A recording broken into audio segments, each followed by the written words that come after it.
बालाघाट शहर में पहली बार लेजर हेयर रिडक्शन। अनचाहे बालों को अब निकाले आसानी से बिना दर्द के। No waxing, no threading, only laser. संपर्क करें doctor Mitali Pardhi, Mitali skin centre, Mitali hospital, Balaghat. 5 दिसंबर को जिला भाजपा कार्यालय में प्रेस वार्ता आयोजित हुई, जिसमें विधानसभा चुनाव 2023 मतगणना के बाद आए जनादेश को स्वीकार करते हुए भारतीय जनता पार्टी बालाघाट संगठन ने लोकतंत्र के इस पर्व में उत्साहपूर्वक भागीदारी निभाने पर जिले के समस्त मतदाताओं, भाजपा कार्यकर्ताओं व शांतिपूर्ण प्रक्रिया के तहत चुनाव संपन्न कराए जाने पर जिला प्रशासन और पुलिस प्रशासन का आभार जताया। प्रेस वार्ता को संबोधित करते हुए भाजपा नगर अध्यक्ष सुरजीत सिंह ठाकुर ने कहा कि वे जनादेश का सम्मान करते हैं। जिन जिन विधानसभा सीटों पर वे पराजित हुए, हार के कारणों की वे समीक्षा करेंगे और कमियों को दूर किया जाए। वहीं उन्होंने मुंजारे दंपतियों पर आरोप लगाते हुए कहा कि हमने देखा है कि परसवाड़ा में गोंगपा के प्रत्याशी के रूप में चुनाव लड़ने वाले कंकर मुंजारे कांग्रेस के साथ हो गए। जब कांग्रेस प्रत्याशी अनुभव मुंजारे का विजय जुलूस निकला तो दोनों साथ में इस ओर इंगित करता है कि कंकर कांग्रेस से मिले हुए हैं और इस वजह से उन्हें परसवाड़ा में भी नुकसान उठाना पड़ा है। आज जो परिणाम सामने आए हैं, जिसमें खास तौर से आप देखेंगे बैहर और वारासिनी में हमें डाक मत पत्रों में हार का सामना करना पड़ा, उस जनादेश को हम स्वीकार करते हैं। और जो बालाघाट में भी हमें जनादेश मिला है उसे हम सिरोधार करते हैं और उसका हम सम्मान करते हैं।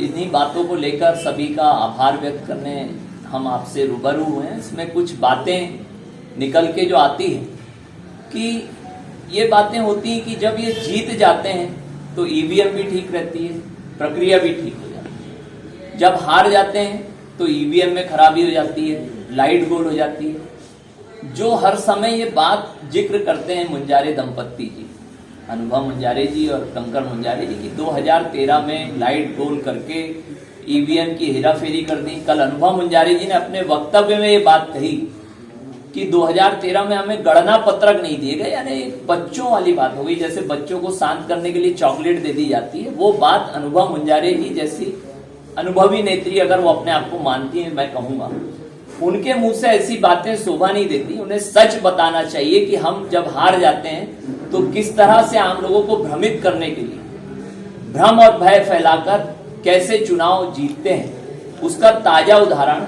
कल किस तरह से कंकर मुंजारे जी को पूरे चुनाव में अपने पीछे रखा गया।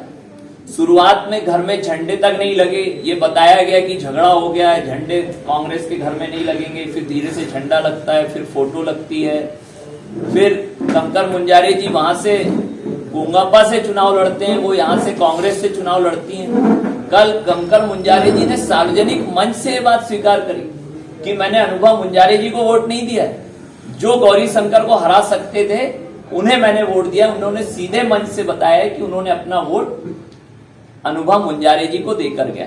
और हमारी जो बालाघाट की हार का प्रमुख कारण है, उसकी मैं भी नगर अध्यक्ष होने के नाते उसकी जिम्मेदारी सभी कार्यकर्ताओं की ओर से लेता हूं, क्योंकि हम ऐसा मानते हैं कि हमारे नेता भाऊ हैं, थे और रहेंगे।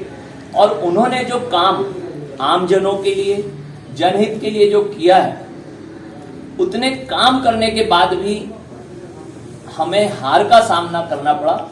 इससे हम दुखी हैं, व्यथित भी हैं और हम जिम्मेदारी भी ले रहे हैं, लेकिन हम जनादेश को स्वीकार भी कर रहे हैं। हम किसी पे आरोप नहीं मढ़ा।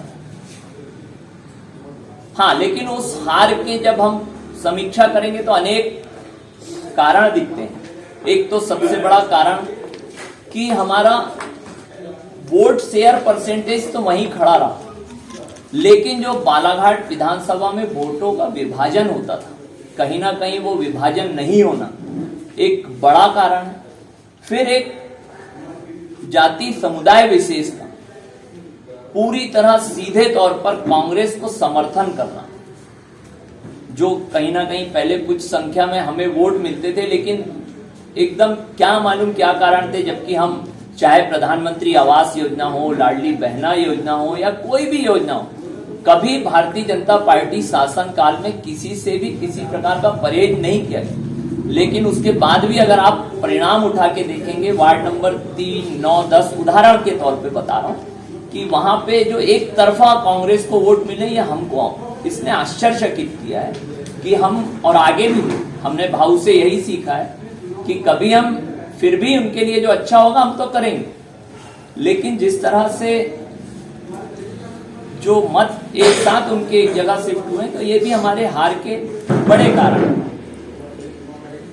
फिर जिस तरह से मुंजारे दंपत्ति ने, मेरा तो ऐसा मानना है कि कहीं ना कहीं कांग्रेस जनों को भी उन्होंने भ्रमित रखा, और आज जो बेचारे कांग्रेसी एकजुट हुए थे तो कल शायद उनको विजय जुलूस में ठगा सा उन्होंने महसूस भी किया होगा कि एक मंच पर, जहां जो कांग्रेस का मंच होता है, वहां कंकर मुंजारे जी आभार व्यक्त करते हैं और अनुभा मुंजारे जी अपनी जीत को कांग्रेस कार्यकर्ता को समर्पित ना करते हुए कंकर मुंजारे जी को समर्पित करती है। ये मैं नहीं बोल रहा हूं, आप लोगों के माध्यम से ही हमने मीडिया में देखा और सुना है। तो ये कहीं ना कहीं मेरा ऐसा मानना है, एक तो बालाघाट विधानसभा वासियों के लिए, आमजनों के लिए भी एक बड़ा झटका है, और शायद इनको ये आभास था कि अगर कंकर मुंजारे जी हमारे साथ चुनाव में रहेंगे तो कहीं ना कहीं इन्हें हार का सामना करना पड़ेगा, इसलिए उन्हें पर्दे के पीछे जीतते तक रखा गया और कल उन्हें सामने लाया गया और उन्हें जीत भी अपनी समर्पित की गई। वहां कंकर मुंजारे जी आभार व्यक्त करते हैं, अनुभा मुंजारे जी आभार व्यक्त करते हैं और उनका बेटा शांतनु आभार व्यक्त करता है। तो अब वो शायद मुंजारे कांग्रेस हो गई ऐसा लगता है बालाघाट। अब ये हमारे कांग्रेस के मित्र तय करेंगे, ये हमारा विषय नहीं है, लेकिन कल जो हमने देखा तो इससे कहीं ना कहीं मतदाता भी अपने आप को ठगा महसूस करेगा। और उस विषय पर जिस तरह से उन्होंने परसवाड़ा में जाके चुनाव लड़ा, तो हमारे बड़े भाई कंकर मुंजारे जी से कि वो ये बात स्पष्ट करें, जो उन्होंने रैली भी निकाली थी और कल भी अपनी बात में बोला कि 100 ईवीएम मशीन पेटी बदली गई।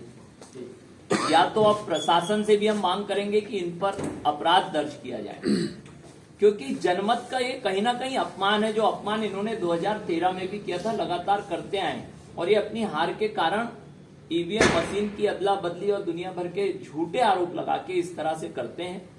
और ये कहीं ना कहीं उन मतदाताओं का अपमान करते हैं जो निष्पक्ष हुए मतदान में अपना मत का प्रयोग करते हैं। आज हमारी हार हुई, हमने हार को, हम जनादेश को स्वीकार कर रहे हैं, हम उसका निरादर नहीं कर रहे हैं, हम उसका आदर कर रहे हैं। तो ऐसा ही उन्हें भी करना चाहिए। लेकिन जिस तरह से उन्होंने 100 ईवीएम पेटी बदलने का जो आरोप लगाया था, अब उसको वो सिद्ध करके बताएं और कौन सी विधानसभा में उसका प्रभाव आया ये वो बताएं।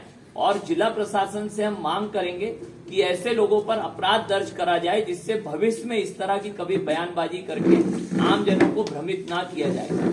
क्योंकि बालाघाट विधानसभा क्षेत्र में खास तौर से 2013 के चुनाव परिणामों को लेकर भारी भ्रम फैलाया गया और भ्रमित होकर मतदाता ने कहीं ना कहीं आक्रोश में भी हमारे खिलाफ वोट किया।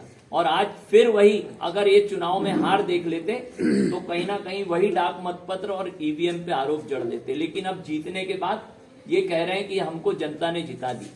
तो ये इस बात का जवाब कहीं ना कहीं कंकर मुंजारे जी को, अनुभा मुंजारे जी को देना चाहिए।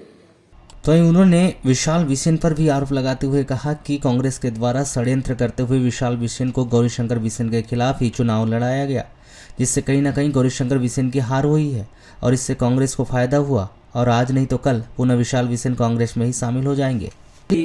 लेकिन सुनियोजित तरीके से कांग्रेस ने जिस तरह से हमें यहाँ घेरा और इस तरह के षड्यंत्र रचे, शायद हम इसे समझ नहीं पाए और बहुत ज्यादा नकारात्मकता कांग्रेस के द्वारा फैलाई गई। इसमें एक हिस्सा मैं बोलूंगा, जो विशाल बिसेन निर्दलीय लड़े, इसमें मैं ये बात मानता हूं कि ये भी कहीं ना कहीं कांग्रेस के षड्यंत्र का एक हिस्सा है। और आप देखेंगे आज नहीं तो कल फिर वो कांग्रेस में ही आपको दिखेंगे, क्योंकि उनके द्वारा पूरी नकारात्मकता फैलाने का काम पूरे क्षेत्र में किया गया, जिसका कहीं ना कहीं हमें नुकसान उठाना पड़ा।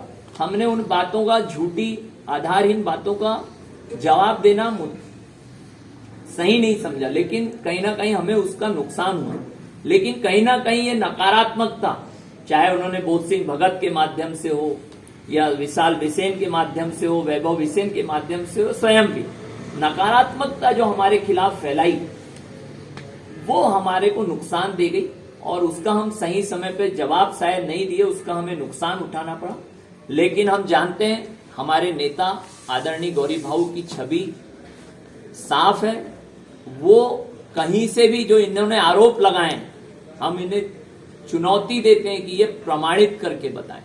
देखो, अब बालाघाट जिले में सर्वाधिक पवार समाज के कर्मचारी हैं, तो ये उनका दोष नहीं है, ये उनके माता पिता की अच्छी शिक्षा का परिणाम है।